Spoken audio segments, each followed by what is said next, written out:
What's going on, everybody? Welcome back to the show and Wild Hair Day spite. Middle of the evening spite. We've got something interesting today. We may be going to pick up bike number 1, 2, 3, 4, 5. I don't count the live wire. But we might be going to pick up bike number 6 to put in the garage tonight. What bike is it? I don't know. You'll have to sit tight and find out.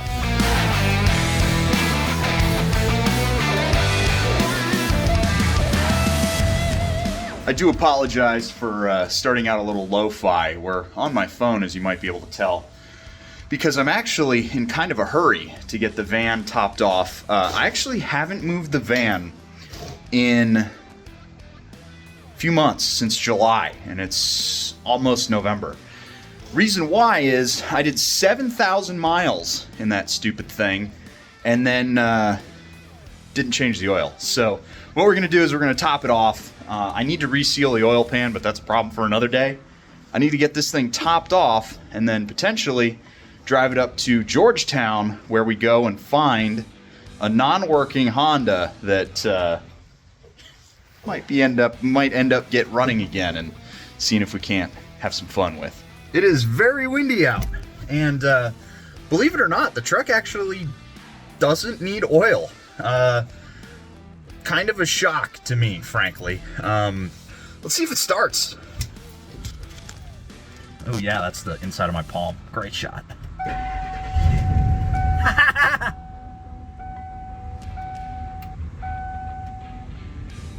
Uh-oh.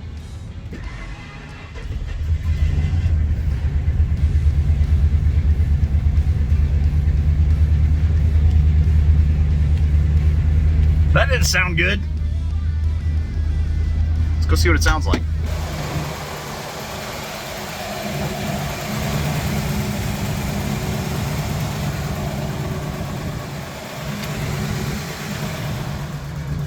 She's just cold.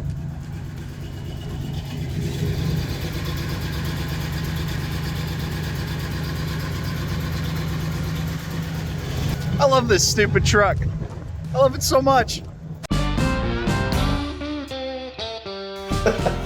So, one of the fun parts about doing deals on Facebook Marketplace is you never know when you're going to hear it. But we finally heard back about the bike. So, I am getting the van, I'm getting my buddy, and we're going to go check it out and see if I may not be the proud owner of a non-working Facebook Marketplace bike that may or may not have a title.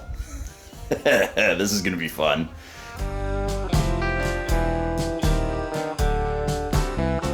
Alright, we had to make a quick pit stop because whenever you're going to go find a piece of junk motorcycle, potentially, on Facebook Marketplace, it's good to have somebody who knows what they're talking about. So I found my guy who knows what he's talking about. That's my buddy Don over there. Mechanic by trade, motorcyclist by choice, and he's going to come help me look at this bike. He also is the person who's been in contact with the owner. So, yeah, let's go see what we've got. Alrighty folks, job done. There's the bike. This is a 2006 Honda CBR F4i. I've heard a lot of really cool things about this. And it's a True Blue 600 making 110 horse at like 12,500 RPM. So it should be a lot of fun. However, a couple of fun things. No title. It does not currently run, and it does not currently have keys. Now, I know what you're thinking. That means that this is a stolen bike. No, we ran the VIN, and we were talking to the owner. She's getting rid of it because the fuel pump went on it on her last ride. So we're gonna have to sort all that stuff out. But I was looking at the process, and I've been inside these Honda fuel tanks. It's not that difficult. So we are working on a bill of sale, and then we're loading this thing up in the truck. But let's take a look at this thing, shall we? So the first thing to note is this thing has been lowered pretty significantly. So you can look here at the forks and see it's down a ways on the down tubes here. So I'm gonna have to raise those up. It shouldn't take too much effort to raise it. And then down here on that lowering link right there, you can see I should be able to raise it up relatively easily. It's just one bolt. The only problem is I'm gonna have to suspend the back of the bike. And all the dashboard stuff turns on. The ignition right here is busted because the key actually snapped off in there. So I have a ignition set already for the Hornet, and I bet it'll just bolt up to this thing. Beyond that, it's actually in relatively good shape. I mean, it's a Honda, there's some cosmetic damage here and there, but these things, they're pretty damn reliable. All right, all loaded up, ready to go home. You can definitely tell how lowered this thing was. Gonna have to fix that, but there's a whole list of projects on this thing, so should be fun. Next job though is title bonding. That's always kind of fun. Slow process, but should be easy with the bill of sale. So let's hit the road and unload this thing back in the garage and get to work.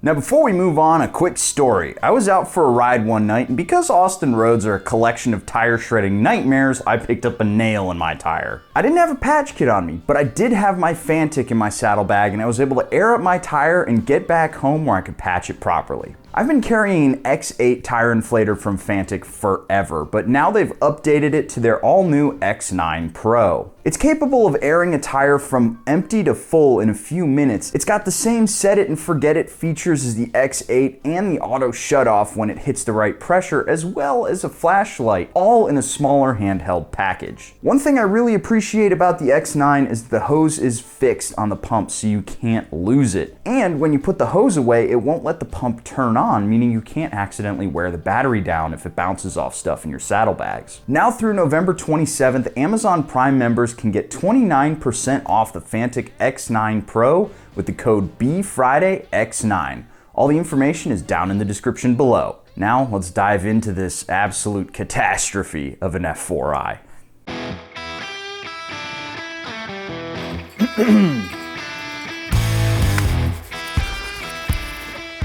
Okay.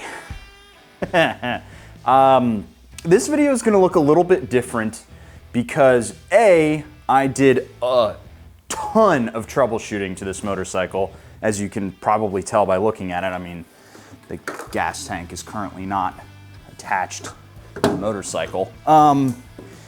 So much has been going on, and in my research for repairing this bike, there's a lot of resources out there. However, they are not very well managed. So what I'm gonna do is I'm gonna walk you through the entire test process for a no start or no prime on a Honda CBR600 F4i. I'm also going to walk you through the entire title bonding process, like I mentioned earlier. That's gonna be towards the end of the video, and it is going to be specific for Texas. But I'm gonna show it to you just so that you understand that title bonding, it's really not that scary. But first, let's dive into this actual motorcycle. So, like I said earlier, this is an F4i. This particular model is from 2006. It has 53,749 miles on it. The last time I could verify that this motorcycle was running was in the year 2018. So it has been sitting with bad gas in it for at least 5 years, maybe a little bit longer. The born on date on these tires is 2013, 43/2013. So very late in the year. These are very old tires and they are completely dry rotted. This bike has definitely been sitting for a while. When I picked it up, it would not prime. So you would turn the key on and, well, it didn't have an ignition in there. We're gonna talk about that in a second. You would hit the starter and it would not prime. I fixed that problem and I'm gonna walk you through exactly what I did. So let's dive in with the first step. This is gonna be hard to film because the light's over my shoulder. I'm sorry. So the first step that I did was I checked to make sure the switch was working. I just wanted to eliminate that as a variable, and the way that I did it was actually using the relays here in the back of the bike that I'm going to show you in a second. If you turn these on and one or both of these relays clicks, you know that your switch is good. The next thing that you're going to want to check out are these relays right here. You want to make sure that both of these are good, and they will click if they are working. It's very simple, it's very audible. Take a listen.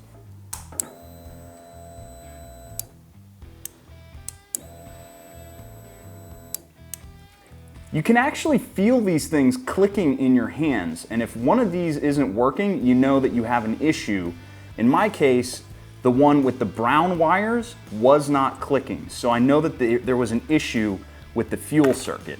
Now, assuming those relays are good back there, there's a couple of things that could actually stop this bike from priming the fuel pump. The first thing right here under the windscreen is the tip sensor. This is what's actually going to cut fuel to the bike if you drop it. That way your motor isn't running while it's pumping air through the oil pump. There's a simple way to test for this, and all you need to do is use a quick little jumper cable and run from the outermost pins, not the inner one. You will actually blow fuses if you do that. The outermost pins, and then try to prime the bike. If it primes, you're good. If it doesn't, you're not. Now, luckily in my case, this was one of the issues that was causing my bike to not prime. However, there are other ones, and these can cascade. So I am gonna end up replacing the tip sensor because this motorcycle is 100% gonna be on track. If it goes down, I want the motor to turn off. So I will be getting a new replacement for this because plugging it in, bike won't run. The next thing you wanna test for is actually in here in the ignition. At the bottom of Honda ignitions, or at least in this case, there's a teeny tiny little Zener diode, Z-E-N-E-R. This is an anti-theft measure. What it does is it reduces 12 volts down to 9, and then it sends that signal back to the ECU to make sure that it sees that 9 volts. If it does not see 9 volts, it will not prime, because that means that you're not actually turning the key. Problem is, that little Zener diode is fragile, and you can 100% break it, and apparently, after 53,000 miles, this Zener diode did break. Now, importantly, I did not have an ignition cylinder on this. I didn't have an entire key cylinder. I had to rekey the gas tank. I have to rekey the seat. You can just get these for $45 on like eBay. Maybe not even 45 bucks. They are dirt cheap. The only problem is the switch that's actually at the bottom of it does not have a Zener diode in it. So it will not work unless you replace the bottom of your ignition cylinder on there. An easy way to test this to make sure that your diode actually works is to run one side to ground and make sure that you have 9 volts or thereabouts, and run the other side to ground and make sure that you have 12 volts. If you're seeing that reduction, then your diode's good. If you do suspect that it is your Zener diode on here, you need a 1 watt 3.9 volt diode, and you need to make sure that you match the direction correctly or it won't work. Now, on old bikes like this that have seen a ton of miles, it's entirely possible that your harness is completely screwed. So there's a couple of ways to test that out. All of this is going to require a voltmeter. First thing that you're going to want to do, set it to continuity. Jam one of your probes into the brown and black wire. That's the one that you really want to check because that's the one that goes back to the ECU. Jam one into the brown and black pin here, and then follow this wire back up to the 10-pin connector. Make sure that you have continuity there. Then you're going to do the same thing on this side. You may actually have to unplug your ECU to make sure that you actually get good connection.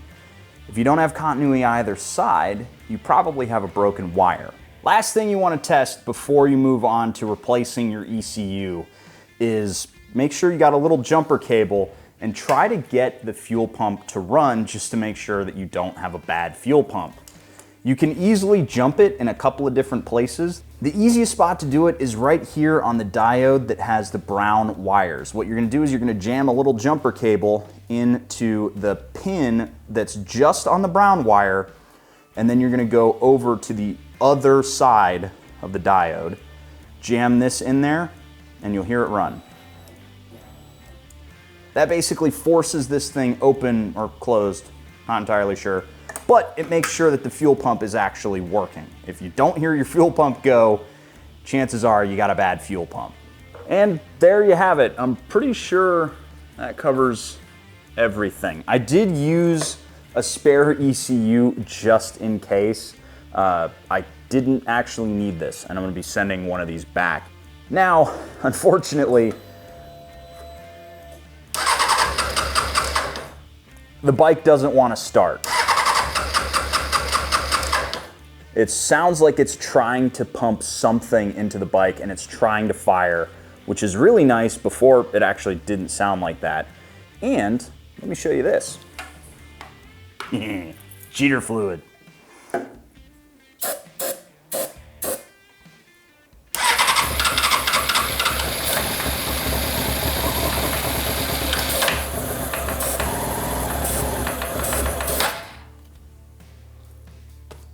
It will run on this stuff. Not well, but it will.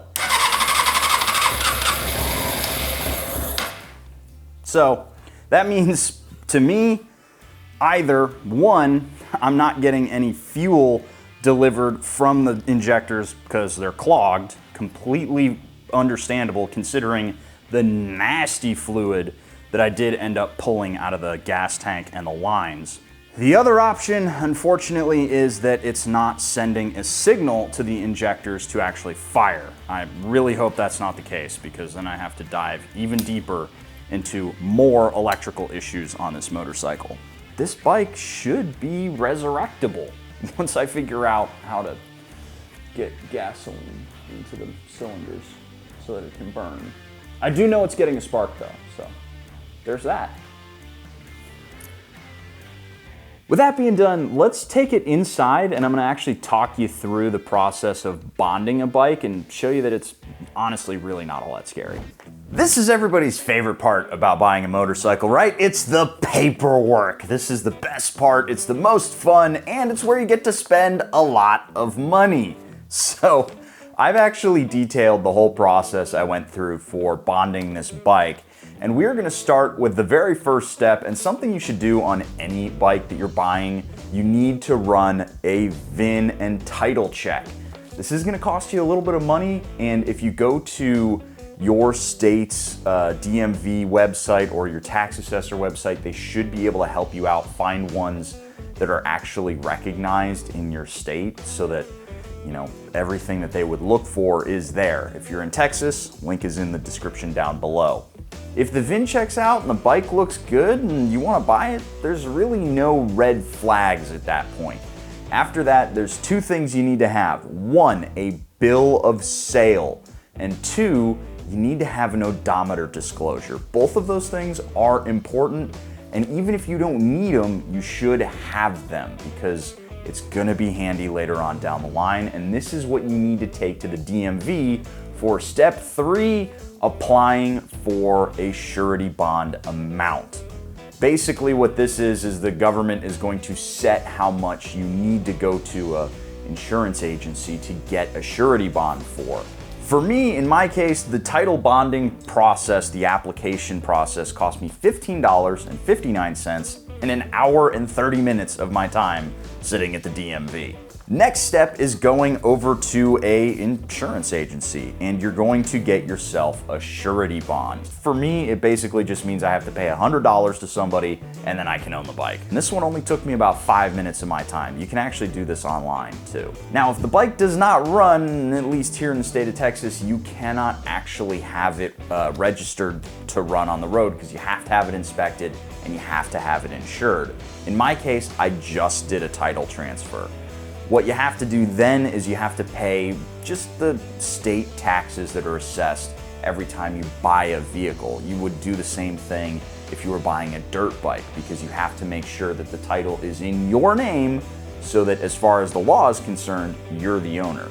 Title transfer for me cost me $127.25 and 2.5 hours of my time because the Travis County title office blows. Now, when the bike is officially running and I want to get it plated for the street, I have to do a couple of things. One, you got to get it inspected. Costs $7 here in the state of Texas. Then you have to get it insured, which is not going to be fun. It's a 600cc sport bike. That's going to be an expensive call to Progressive. Then you have to pay like $75 and a couple of other fees to the title office again, the registration office, so that you can get yourself a plate. The only question people have is, does it affect the value of the motorcycle? And don't take it from me, take it directly from John at AF1, who runs a damn dealership for a living. A bonded title is not something I would ever touch. I won't buy a bike with a bonded title. Basically, you can revoke a bonded title bike. That's what the bond is for, is a surety bond. It's just too much of a headache.